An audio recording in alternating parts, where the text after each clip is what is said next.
Confrontant, dérangeant, divertissant. Richard Martineau, il brave l'opinion publique depuis plus de 3 décennies. Marc Boilard. Salut Richard Martineau, bonjour Salut. Stéphanie X. Marc Boilard. Écoute, sujet sérieux. Un enfant qui est mort, qui a été abandonné dans un abri d'autobus.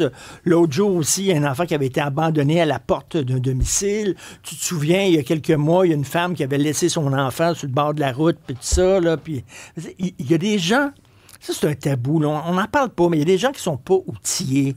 C'est le bon mot. Pour fonctionner. Voilà. Ils seront toujours tout croche, seront toujours multipoqués, ils sont pas capables de se prendre en main.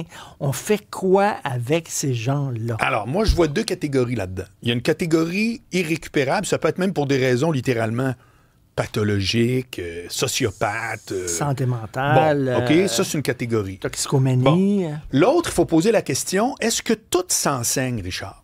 C'est ça, moi, qui m'intéresse aujourd'hui par rapport à ça. Est-ce que tout s'enseigne? Et moi, je dis oui. Mais un des problèmes, c'est que souvent, on se dit ça, tu l'as ou tu l'as pas. Puis on le montre pas, tu comprends? Et quand tu fais ça, il y a tout un pan de la société qui pourrait passer de « je suis pas bon, je suis même... j'ai un déficit important, il me manque des habiletés, des skills, comme on dit. » Puis je pourrais passer de l'autre côté avec ça. Je te donne un exemple très simple dans ma vie à moi, puis je suis certain que tu vas rebondir sur la tienne. Quand j'étais au secondaire, alors, moi, j'ai fini avocat, OK? J'ai pas fini ingénieur, ça veut dire que tu te doutes que les maths, j'étais pourri, puis le français, j'étais bon. C'est tout le temps un peu des vases communicants. En chimie, au secondaire, là, c'est parce que Louis Vaillancourt me donnait des trucs que je passais de 57 à 63 %.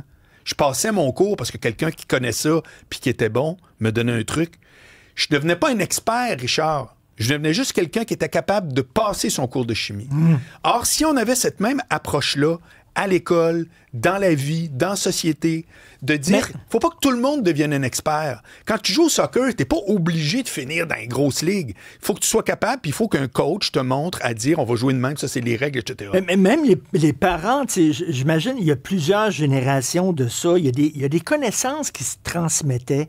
Comment prendre soin comment mettre de l'argent de côté, comment faire de la bouffe, comment prendre soin de ton logis, comment réparer des affaires. Les parents transmettaient ça aux enfants parce que, tu sais, pour qu'ils puissent, après ça, ces enfants-là, se débrouiller dans la vie de tous les jours. Complètement. Mais là, on dirait non. Non. Il y a quelque chose qui se transmet plus. Puis ça part souvent de réaliser qu'on peut le montrer. Je vais te donner un exemple qui est venu me chercher épouvantable. Ça, je t'en ai pas parlé encore. Il y a à peu près 2 semaines de ça, tu as reçu en vidéo une psychologue ou une je ne sais quoi qui t'a parlé par rapport, souviens-toi, un jeune qui a poignardé une fille dans NDG. Oui. Bon. Et elle a dit, très sagement, je suis pas contre ça du tout, il faut que tout le monde, mais surtout les jeunes qui sont en croissance, qui commencent à être presque de jeunes adultes, ils doivent apprendre à se faire dire non. Tu me suis? Tout le monde est d'accord avec ça. C'est comme, oui, il faut apprendre à être contrarié, il faut apprendre à se faire dire non. Mais qu'est-ce que tu dis aux jeunes de 13 ans, 14 ans, 15 ans, dans ce cas-là, parce que lui, il n'avait pas gardé une fille parce qu'il avait dit, comme dans la série Adolescence, hey, moi je t'aime, puis elle a fait, ben pas moi, OK? Parfait. Mais qu'est-ce que tu fais? Puis qu'est-ce que tu dis à celui qui se fait dire non? Toujours. Tu lui dis quoi, lui? Hey, loser! Fais juste apprendre à avaler quand on te dit non, puis mange un char pour le reste. C'est ça l'affaire. Et quand vient le temps de dire, hey, les jeunes, on va vous montrer comment ça marche. Il y en a des trucs pour être à l'aise quand tu as une première rencontre avec une fille, telle affaire. Tu te fais donner une claque sur la gueule, tu te fais traiter de macho, je sais de quoi je parle. Ça fait qu'il y a tout ça aussi. Il y a des gens qui se font tout le temps claquer la porte d'en face. Tout le temps. Que ce soit dans leur relation amoureuse, quand ils cherchent une job, etc. La réponse, c'est juste non. Face. Bon. Ça fait que si tu es tout le temps en train de leur dire, hey, le truc, À un Richard, moment c'est donné, facile. ces gens-là, ils développent une colère et une frustration. C'est quoi, tu penses, les incels? Ce qu'on appelle les incels? Toute la gang qui sont en dessous du radar. Moi, je veux dire, tout le monde est... Moi, j'entends parler, les masculinistes, c'est épouvantable, mais qu'est-ce qu'on propose comme solution? Rien. On fait juste dire c'est épouvantable. Y a-tu quelqu'un qui se demande pourquoi ils existent, eux autres? Pourquoi ils ont un marché? Parce qu'il y a des jeunes qui ne peuvent pas se retourner nulle part parce que c'est tabou. Il n'est pas question de donner des vulgaires trucs de cruise. Ben voilà ce qui arrive. C'est niaiseux de même, mon vieux. Ça fait que c'est tout ça, l'idée de... Il y a des gens qui n'ont pas ce qu'il faut, puis il y a trop de domaines où ce qu'on dit, t'as pas ce qu'il faut, mange un char, t'es un loser. Mais voilà ce qui arrive, Richard. Je reviens là-dessus, le rôle des parents, parce qu'on dirait, la job de parent, il y a un côté le fun, puis un côté qui est pas le fun.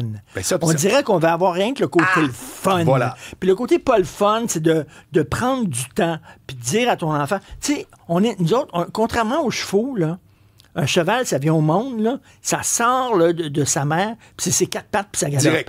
Direct. Oui. Nous autres, non. Non. On est hyper fragile. Il faut constituer un être humain avec la petite affaire qui vient de sortir. Puis ça demande de la patience. Puis on ne veut pas, on n'a pas le temps. Bien, ça, c'est de un. Deuxièmement, il y a le concours des séparés. Ah, papa a dit oui, c'est que quand je m'en vais l'autre semaine, faut pas que maman soit la marrante. C'est ça. Non, mais c'est pour vrai, là. À un moment donné, il faut juste le dire. C'est vrai. Ça fait que je te dis pas que c'est facile et que les solutions sont aisées. Je te dis juste qu'effectivement, il y a toute cette affaire-là. Les parents qui vont être les meilleurs. Moi, quand j'entendais des filles, quand j'étais jeune, qui disaient ma meilleure amie, c'est ma mère, je faisais, ça marche pas, là. Ça marche pas, là. Non. Parce que c'est supposé être ta mère qu'une fois de temps en temps, une claque en arrière de la tête, c'est pour te dire que, là, moi, je suis ta mère, là. Je suis pas ta meilleure amie. Vous pouvez parler de ce que vous voulez, mais il y a quand même une hiérarchie. Fait que cette hiérarchie-là, puis tout ça, fait que c'est bien juste de dire... Les enfants qui sont pas aimés de leurs parents, puis qui sont laissés tout seuls, là, c'est la pire affaire. T'as-tu vu l'excellent film? Ils vont pousser tout croche. As-tu vu l'excellent film Donné au suivant? Non. Hein? Tu me niaises? Non. Hein? Avec Kevin Spacey? Non. T'as pas... Ben, ce soir. OK. Hein? Pay it forward. Ben oui, la fameuse émission de... Comment s'appelait, Stéphanie, là, la fille? Elle avait une émission qui s'appelait Donner au suivant, là. Chantal Lacroix. Chantal Lacroix. Oui. Ça vient de ce film-là. Et dans le film, là, je te raconte même pas rien. Je fais juste te dire qu'il y a une phrase où est-ce qu'à un moment donné, la femme a dit au personnage de Kevin Spacey, elle dit « Mon ex, il frapperait jamais le petit. Jamais il ferait ça. » Et il répond, il n'est pas obligé de la frapper, il a juste besoin de ne pas l'aimer. Pouf. Voilà. C'est ça. Des gens qui ne sont pas aimés. Non. Puis qui se retrouvent tout croche à un moment donné. Là, c'est ça. Puis moi, je dis, si on fait juste... Tu donnes de l'amour à ton enfant. Déjà, tu remplis sa boîte à outils à moitié. Exact. Il y a tellement de monde qui sont obligés pour vivre au quotidien de tout le temps être en lutte avec leur passé. Et je ne peux pas les blâmer. Moi, j'ai eu la chance de devenir des parents droit comme une barre. Oui. J'ai reçu, c'est formidable. Ça fait que c'est le fun. Moi, mon seul projet, puis mon seul problème, c'est aujourd'hui ou demain. Mais il y en a pour qui c'est aujourd'hui puis hier. Et ça, c'est vraiment les gens tout croche, puis tout ça, puis qui abandonnent leur bébé, tout ça. Tu regardes où ils ont grandi. Ça vient de quelque part, Richard. Ben c'est oui. sûr. Ah oui. Ça, c'est donné au suivant, mais donner des coups de pied au suivant. Oui. Oui. Moi, j'ai souffert, mes enfants vont souffrir, puis leurs enfants vont souffrir. Ton modèle, c'est quelque chose de tout croche. Donner une claque d'en face au suivant. Écoute, je me souviens d'une fille qui m'avait dit, je le sais que mon chum, c'est un tout croche, mais il y a juste ça que je connais, moi, parce qu'elle venait de là. Elle était capable de le verbaliser. C'est comme si elle voit que ça n'a pas de sens, mais elle, c'est ça qu'elle connaît. Je peux pas la blâmer. Non. Je peux pas non plus, tu comprends, il donner une claque à la gueule en faisant « Voyons, réveille-toi ». Ça n'a pas de sens. Il y en a beaucoup de gens comme ça. Oui, il y en a beaucoup. Qui sont vraiment, malheureusement, démunis, mal aimés. Puis je le répète, c'est mon point aujourd'hui, dans la mesure où on pense qu'il y a des affaires qui s'enseignent pas, on peut pas montrer ces choses-là, ben tout le monde reste tout seul dans son coin. Tout se montre, mais tu deviens pas nécessairement un expert. Merci, Marc. À demain. Grand plaisir.